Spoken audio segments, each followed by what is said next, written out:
Ah. Anémone de mer. Oh, c'est un très bon sujet, ça. Non, c'est bien. On était à ça de pas avoir de sujet, hein. Non, mais c'est bien. Les anémones de mer, étranges organismes que l'on peut trouver dans toutes les mers et les océans du globe. Malgré leur apparence végétale et un nom, anémone, qui fait référence à une fleur, même si en vrai, je sais pas vous, mais je trouve quand même que les anémones de mer, ça ressemble pas du tout à des anémones, du coup je comprends pas trop pourquoi on les a appelées comme ça, mais bref, passons. Bon, malgré ces références au monde végétal, les anémones de mer sont bel et bien des animaux. Une classification qui a d'ailleurs fait longtemps débat jusqu'au XVIIIe siècle, où la classification des anémones de mer dans le règne animal et non le végétal a été admise. Plus précisément, l'appellation anémone de mer désigne les animaux qui font partie de l'ordre des Actiniaria, qui regroupent 7 sous-ordres, qui eux-mêmes regroupent plusieurs genres, qui eux-mêmes regroupent plusieurs espèces, ce qui fait...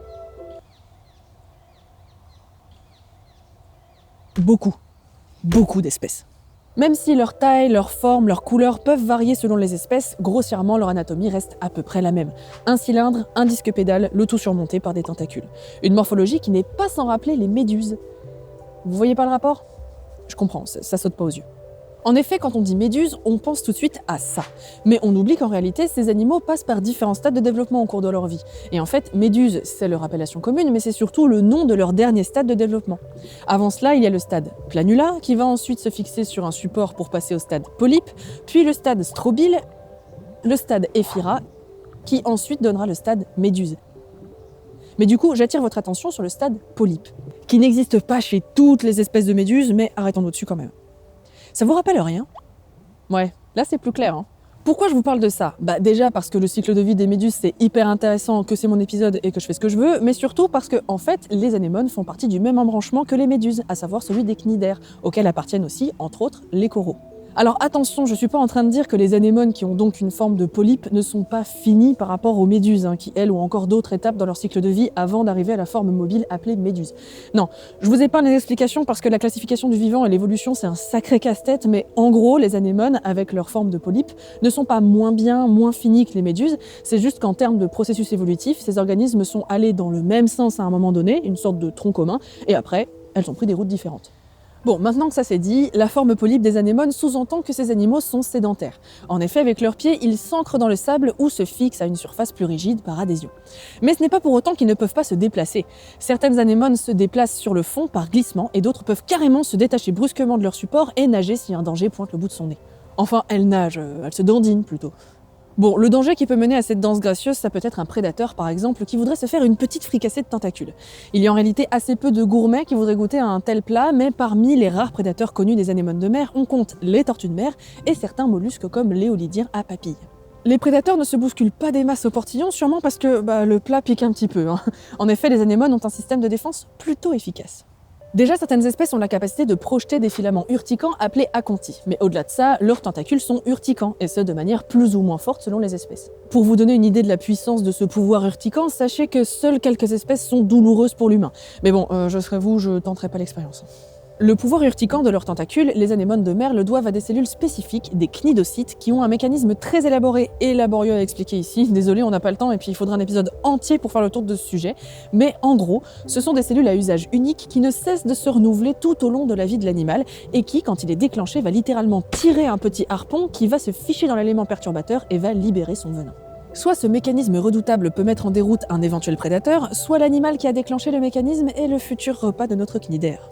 Oui, parce que le fait que les anémones de mer ne soient pas statiques aurait pu laisser penser que ces organismes pourraient être de paisibles organismes filtreurs se nourrissant des petits détritus que la mer apporte, mais il n'en est rien. Les anémones de mer sont carnivores. Alors, elles ne chassent pas, parce que ce serait un petit peu compliqué, quoique, mais non, elles sont opportunistes, c'est-à-dire qu'elles se nourrissent des petits malchanceux qui passent à sa portée. Ainsi, elle peut se nourrir de plancton, de crevettes ou de petits poissons maladroits qui se sont approchés de trop près et déclenché les cnidocytes de ses tentacules. Après quoi, elle mène ses victimes à sa bouche et l'aventure se termine pour eux. Mais du coup, qui dit ingestion, dit déchets, excréments. Alors une question pour vous. À votre avis, il est où le cucu ? Si la bouche est là, par où sortent les éléments dont l'organisme se débarrasse ? Je vous laisse quelques instants pour réfléchir. Top ! La réponse est le même endroit. Voilà, ça ressort par là où c'est rentré. Et oui, ça me fait rire. Il en faut peu pour être heureux. Dites-moi dans les commentaires si vous avez trouvé. Soyez honnêtes. Bon, maintenant qu'on a bien rigolé, surtout moi, oui, je vous l'accorde. Revenons au mode d'alimentation des anémones de mer, parce que manger ce qui leur passe sous le tentacule, ce n'est pas leur seul apport énergétique. En fait, les anémones de mer, comme beaucoup de cnidaires comme les coraux par exemple, ont développé une symbiose avec de petites algues unicellulaires, des zooxanthelles. La symbiose étant une association intime et durable entre deux organismes d'espèces différentes. Cette association peut être parasitaire, donc nuisible pour l'un des deux protagonistes, commensale, donc bénéfique pour l'un et neutre pour l'autre, ou bien mutualiste, c'est-à-dire qu'elle est bénéfique pour les deux organismes. La relation entre les anémones de mer et les zooxanthelles est bel et bien une symbiose, dans le sens où cette association est de longue durée, en gros c'est pour la vie, et est bel et bien intime puisque les zooxanthelles sont des organismes carrément endosymbiotiques, c'est-à-dire qu'elles se placent à l'intérieur même des cellules des tentacules des anémones de mer. Plus intime que ça, je vois pas. Et donc c'est une relation symbiotique mutualiste car les anémones de mer offrent le gîte et le couvert aux zooxanthelles et ces dernières, elles, offrent le couvert aussi.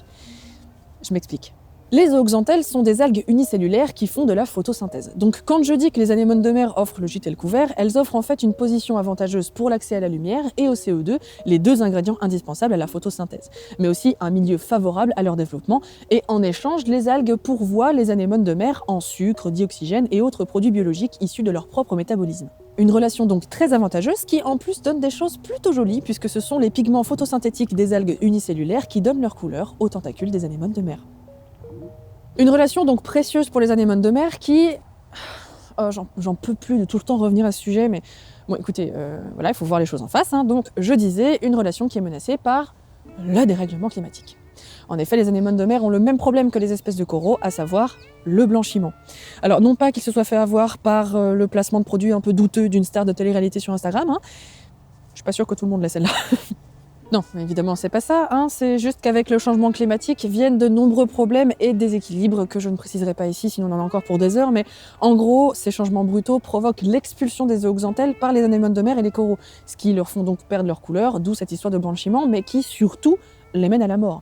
Sans leurs précieuses copines symbiotiques, elles ne bénéficient plus de leur apport énergétique précieux et donc dépérissent. Et c'est une catastrophe. J'ai bien cassé l'ambiance là. Sinon, je vous ai dit que les anémones de mer faisaient caca par la bouche ? Non ? Écoutez, c'est tout ce que j'avais en stock, alors du coup je pense qu'on va s'arrêter là. J'espère que cet épisode vous a plu, si c'est le cas, un petit pouce vers le haut et un petit commentaire sont de mise, et abonnez-vous à la chaîne sans oublier la petite cloche bien sûr pour ne louper aucun des prochains épisodes à venir. À bientôt.